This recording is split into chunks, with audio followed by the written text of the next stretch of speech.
Hey guys, what's up? It's me, MC Matador here, and today I'm bringing you my Part 9, second to last, penultimate part of my Top 150 Coaster Countdown Calamity series. Now, I did say that I would get the entire series finished before Halloween, but I just had to do some of the videos that were published afterwards. Top X Countdown, Dollywood, Imagine Yourself as the Boss version 2. I decided to mix it up a little bit, just so that I wasn't plainly alternating. And I will have a pretty relevant, somewhat relevant video going up, knowing the times, in the near future, maybe even for a Halloween special, who knows. But you'll see what it is when it gets out, if I even do it. I don't really have much else to say, so let's just jump right into it. Number 30 is Full Throttle at Six Flags Magic Mountain. Now, I wasn't really able to pick my seat on this ride, that's my first major complaint, but I was pretty lucky to get myself, I believe, second to back. I know I was in the back car. For my one ride on this, since this was one of the longer rides in the park, or longer lines in the park, the ride itself isn't long. It provides a fantastic mixture of speed, hang time, forces. The loop is absolutely stellar. The hang time there is legendary. The dive loop is a fantastic element in the back, especially when you're going back up the dive loop. It might even count as another inversion if you're in the back row. And you get some great hang time almost upside down. And the drop, when you're coming over that top hat on top of the loop after the second launch, it definitely provides some decent air time, but also that coming down, that steep drop afterwards, you get whipped over it and into the brakes. It's violent. It's some really good ejector air, but if you're not ready for it, it can be painful, which is kind of what I fell into. But the more I think about it, the more awesome I found that airtime was. And the more I get used to the now dive loop transition at max force, which you won't see because it's a 2018 countdown, not a 2019. When I hit 200 coasters, you might see that. Moving on, we have number 29, SheiKra. Much like the wing coasters that I discussed last episode, dive coasters and just generally B&M non-hypers or gigas have kind of fallen off for me. Well, other than one model which you'll see later. The ride is pretty good and all, but I definitely have a few major gripes like the stop-start pacing to where, it goes lift hill, turn around, drop, Immelman, brake run, drop, turn, water. It's pretty interesting, but the stop-start pacing has definitely become a pet peeve of mine on coasters. And, of course, it's also a short ride. Like, there isn't really much meat on this thing. It's still a good ride while it lasts, and the drop in that front row is quite nice, especially since they don't have the B&M vests that kind of conform and shape to your body. You have a bit of room with the B&M hard restraints that were on this Oblivion and Griffin. And same goes for its next entry, Valorvin. So both of them have taken a 4.5 and 5 point loss respectively in terms of percentage points. And this is definitely filler for Steel Vengeance, which will be mentioned much later. This thing definitely has the better size, better speed, and just overall more elements and slightly better pacing than SheiKra. It still suffers from stop-start pacing, which I'm not huge on, but I think that this thing definitely has a lot more meat to its bones. That 0G roll that into the helix, this 270 degree 0G roll into the helix is pretty nice, especially if you're towards the far end. I think it's the left end. You get like a pretty awesome hand chopper or head chopper. It's awesome. And I don't know, I don't really have much complaints about Valorvin. It's capped because it's a dive coaster. It can only be so good. Number 27 is Silver Bullet. The second weakest B&M third weakest, because the other ones are the Batman clones that you come to see. This one definitely is in the weaker end of the B&M inverts, but still it provides a thrilling and intense ride that really stands out from other B&Ms.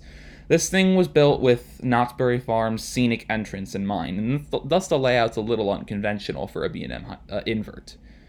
I do really like when you're going back towards that station, that overbank kick that you get. It's essentially, you think it's going to go into a corkscrew, but you actually just kick out to like 135 degrees in overbank, and you get some awesome laterals. And the upward helix back into the station over the water is an absolutely draining moment. It is very intense. Otherwise, I think the ride definitely has some flaws as well. That 30-degree, very shallow drop, and the first half of the ride kind of blend in with others. Like, some inverts you see here later do the drop loop double inversion after this very well. So, yeah. Moving on, we have Superman the Ride. Oh, you know I'm a heckler of this one. Longtime viewers know that my gripes with this coaster. I think it's overrated, and I'm not... Well, I don't think I'm the only one preaching this, but I think, yeah, this thing's overrated, and it has problems. I think this thing was built in 2000, and let's just say a coaster you'll see later on, Raging Bull, or other B&M hypers that I've been on, such as Intimidator. Well, Raging Bull is the best example because that was built in 1999. And this thing is actually considerably rougher than Raging Bull, even though it's a year younger. It has a more noticeable vibration than Raging Bull. And the airtime it's pretty nice, but it's not as strong as people make it out to be. And those awful, unholy U-brick lap bars. Like, it's essentially someone dropped a concrete brick or a cinder block onto your lap and forced you to ride a mega coaster with it. I mean, it's, of course, still ranked in the top 20% of all rides on this list, but it's not as good as people make it out to be. This thing, honestly, when I was going in with expectations that it would be a top 10% ride, but it really isn't. It's lucky to have made my top 20%, and there's some things that will be surprising that I find better than this. I'll still definitely ride this every time I go to Six Flags New England, because I have family that lives over in that area. And I just remember that Six Flags New England loves to try and stick a VR on this thing.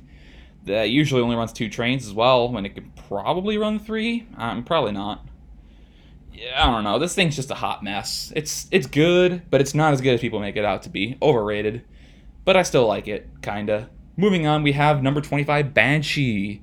One of the biggest losses in this episode of 5.5 percentile points. It's gonna be a reinstated theme throughout this episode that I've come to enjoy intensity and aggression more than just raw smoothness. And Banshee is the prime, clear-cut victim of this philosophy. Amazing, graceful, and butter smooth has been received less positively after my 2017 visit compared to my 2015 visit to Kings Island. It's excellent, but not as good as I made it out to be, and there are now 3 B&M inverts that outrank this thing. It's still definitely a solid and probably definitely the largest of the B&M inverts, but it is so out there. It's drastically different than the archetype of B&M inverts of what they're known for. They're known for low to the ground, aggressive, forceful, snappy rides. And this one is certainly not that. It's good for what it does, but it's not I don't want to say not good enough, but it just hasn't been as favorable for me because of my paradigm shift. And Kings Island definitely has a winner with this one. They definitely did good replacing Son of Beast with this thing, and having Orion coming in 2020 will give Kings Island an excellent top 4 with a couple depth pieces for say a top 7. And well, the Banshee will probably remain in the middle. Probably one of the more valuable depth pieces, but not the stars like you'll see 2 later on. Moving on, we have number 24, Raptor. This thing is one of the biggest gains of the episode. A benefactor to the previously mentioned paradigm shift, this one also has a special place in my heart. When I went to Cedar Point for the first time in 2010, just being 9 years old, less than half my age, and I was in line for Cedar Point to get into the gates on some random Saturday, I think it was. This actually holds the record for the first ever coaster that I rode outside of my home state of Illinois. And also has the dubious honor of being one of the only Zen rides I've ever had. To where there was a point where a really cool guy working the fast lane booth opened the ride and let me and my younger brother, so technically not a Zen ride, but it's with my younger brother who I couldn't just leave behind for the sake of the credit. Or I'd gotten the credit for the true Zen ride. He let us ride in one of the test trains, and we got a Zen ride, or just the 2 of us, in the front row of this thing alone first thing in the morning, and it was awesome. And that's also one of the defining moments I attribute to turning a soft heart for coasters into an ironclad passion. I have to ride this thing every time I go to Cedar Point, multiple times even if the line's forgiving. This thing barely even gets a line later in the afternoon as people move to the back of the park, and the roar this thing makes is such domination. It's so good. I love the roar this thing makes. You could hear it from all the way over by Dragster, Corkscrew, Iron Dragon. It's loud. Like, it's almost startlingly loud, but I love it. Can't get enough of everything about this coaster. And definitely is one of the more sentimental coasters in my heart. Moving on, we have number 23, Afterburn. Just edging out Raptor is one that would generally be considered a better B&M invert. Very smooth, very forceful. The Batwing is breathtaking, not only in just beauty in the back of the park, but also in intensity. Like, it will actually take the breath out of your chest. And, like, it also is smoother than Raptor because this thing is about 5 years younger than Raptor. Had some better engineering going into it. The layout is not cloned because, unfortunately, Raptor has a clone, I believe, in France, or is it Japan or China? Raptor has at least one clone out there. I think it's in Europe because it was relocated from Japan to Europe. I think it's France. But Afterburn remains truly unique, and actually, fun fact, was the only relevant coaster that Carowinds had at the start of the century. Like, they didn't have what they made them famous now. They had a second season young Afterburn in 2000, and look how far they've grown. Love Carowinds, but this thing definitely holds a place not only in the heart and mind, but also in the locals. Number 22 is Apocalypse at Six Flags Magic Mountain, my 150th credit ever, and a seriously underrated GCI Woody to boot. I will say that Magic Mountain does have some very crap standards for opening rides in a decent and punctual manner, since this thing wasn't even open until late afternoon. It may have opened, I don't know, probably, it was at least 2 or 3 hours before the park, but after the park opened. And Magic Mountain, of course, totally lets that get away without bothering. But my 2 rides in this thing were fast-paced, breakneck blitzed, fantastic rides. It's been closed for a little while due to the 2021 opening of West Coast Racers, but just recently reopened as the track for West Coast Racers was finally completed. Now we just have to wait another year and a half for technical rehearsals to be done. The trains are on site, they're not on the tracks. I don't think they had the launch fins in. 2021 West Coast Racers, here we go. Moving on, we have number 21, Ghost Rider. Yeah, 2021 West Coast Racers, now moving on to number 2021, or number 21, kind of an interesting coincidence. But this one, I think Ghost Rider, I found a little overrated. Having standing in that 2.5 hour line did not help at all. Like, this thing, no matter when I went in the day, whether it's first thing in the morning or right as I was about to leave at the late afternoon or early evening, this thing constantly had a 2 to 3 hour line. And there was no going around it. It never went up. It never really went down. Like, probably the lowest it was at is like maybe 90, 100 minutes, barely even a difference. And this thing definitely is a GCI coaster in CCI skin. Like, it has the smoothness and the trains of GCI, but it definitely feels like a CCI. And it has that wooden coaster, classic vintage wooden coaster stop-start pace. And I'm not huge in that. The thing essentially consists of a section of straight track, or several sections of straight lines with airtime, with slower unbanked turns sprinkled between them. Of course, I also probably sat in the wrong row. I think I got towards the front when I believe a back row is a little better for this one. A little more crazy. But this thing's conditions just didn't make it to have a favorable review. This thing had to blow me away if it were to even try. And if we were to try and make up for what I had to go through. The line was, of course, one of the longer ones.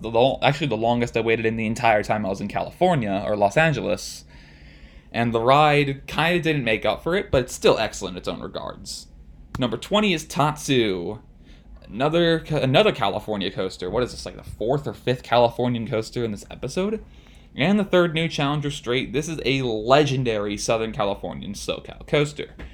Everything being perched on top of the Magic Mountain, as well as the elements high above the sky, and that pretzel loop that will try and actually kill you, will make this a phenomenal coaster in terms of all sorts of speed and forces and intensity especially. And I would highly recommend anyone and everyone willing to ride it to actually ride it. And I definitely think that this also gave me an appreciation for the potential that could come within B&M flying coasters. Mind you, I haven't been on Manta or haven't been on any of the Japanese or Chinese B&M flying coasters like Flying Dinosaur, Acrobat, or Star Ripper. But this thing definitely was a good start, and I really wish we can see another modern B&M flyer come to the States. Maybe to Cedar Point or Kings Island? That could probably be a good replacement for Vortex, would be a good B&M flyer, because they got rid of Firehawk and Cedar Point doesn't have one. Make it happen. I want to see it. Moving on, we have number 19, Montu, my favorite B&M invert. And even before the paradigm shift of where I've come to favor intense rides, I knew this one was better and special than the rest. Riding it back in 2016 for the first time is my 100th credit, actually. This was number 100 for me, so it is sentimental in a way. And this is a glorious, forceful ride with a vast array of elements, being 7 inversions, speed, and various ways to apply force, whether it be definitely positive or would it be a little bit of negative or definitely some lateral. This is in my opinion, the best inverted coaster in the United States. And with Iron Gwazi coming next spring, this thing will be getting a run for its money in the best coaster in the park, but will also be drawing in a lot more crowds. I feel like not enough people have ridden Montu, but usually when people go to Florida, they go to Orlando. And what have they got over there in terms of B&M inverts? Nothing. They just got Freedom Flyer and Kraken. That's not even an invert, it's just a similar B&M sit-down. Either way, Montu, I definitely recommend. My favorite B&M invert in probably what could be the entire world, but I'll just limit it to the United States because I haven't left the country yet. Number 18 is Renegade. This thing is a gem and a diamond in the rough. Holy crap. This thing is honestly... This thing made my weekend in Minnesota, despite all the hardships, despite the terrible hot and humid weather, absolutely worth it. I'm pretty sure I got 5 rides straight on this, and I wanted more had my little brother not just been done with the heat. This thing is probably the best coaster in a state bordering Canada, and definitely the best coaster in the Minnesota, Wisconsin, Dakota region, so the North Midwest. This thing is so underrated. I had no expectations going into this one, and it absolutely blew me away. Speed, airtime, laterals, and the breakneck pace that GCI offers, as their signature known for, is just an absolutely fantastic combination. And I would highly recommend anyone within the general vicinity of Minneapolis, Minnesota, to go ahead and visit Minneapolis and give Renegade several rides. The thing doesn't ever slow down. We're even riding it pretty early into the operating day, and only an hour into the operating day. And Renegade alone makes a trip to Minnesota worth it. This thing is fantastic. I love it, and I wish I could go to Minneapolis more and more, because not only is Minneapolis a beautiful city, but I also really want more rides on Renegade. Unfortunately, that's the only thing in Valley Fair that really makes it worth. Moving on, we have number 17, Sky Rush. Now, when I first rode this back in 2015, I was admittedly very naive. I put my hands up on this thing, which is something you don't do, because this thing will contort your body, especially in a wing seat. My spine contorted violently on that first drop putting my hands up, and it hurt for the entirety of the trip. But if I can look past that mistake and realize that I'm just a freaking idiot instead of the ride being, well, what it did to me, and totally labeling it as that, I can look past all that and realize that this is an absolutely stellar attraction that provides world-class airtime, world-class positive Gs, and just only the restraints are, of course, the most common complaint, but I don't really have an issue with them. Or I didn't, at least. Keep in mind, I haven't ridden this in 4 years, but didn't have an issue with the restraints. They were tight when I got to the brake run, but they had a system that popped them up a little bit to where it relieved and let blood flow into your thighs again after the beating they took on this airtime in this thing. If I remember correctly, this actually has the strongest airtime in the world, getting close to negative 2 Gs, which, if I remember correctly, negative 2 Gs with big enough exposure is enough to kill someone. Like, this thing is probably the closest you can get to G-force killing you on a roller coaster. And I love it for that. Airtime is probably one of my favorite things on roller coasters because it provides such a holy sensation. It's glorious. And I really wish I can go back to Hershey Park to ride this thing again. Who knows, if I even get a re-ride and do it correctly, this thing could be a top 10, top 5 coaster. Like, this placing is definitely, I feel like it has the potential to not, this placing could not be doing the ride justice.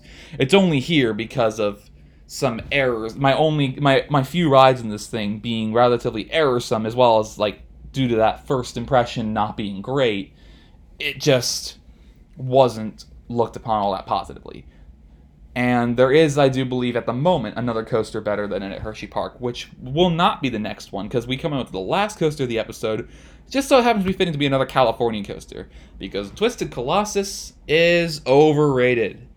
And if you've seen the same video that I've been talking about with Superman the Ride, you know that I'm not huge on Twisted Colossus. I mean, I do want to say a testament and say that there's only 16 spots left in the list. 16 spots left in the coaster, or left in this list. And out of 141, and this is the first RMC coaster to have fallen into this position.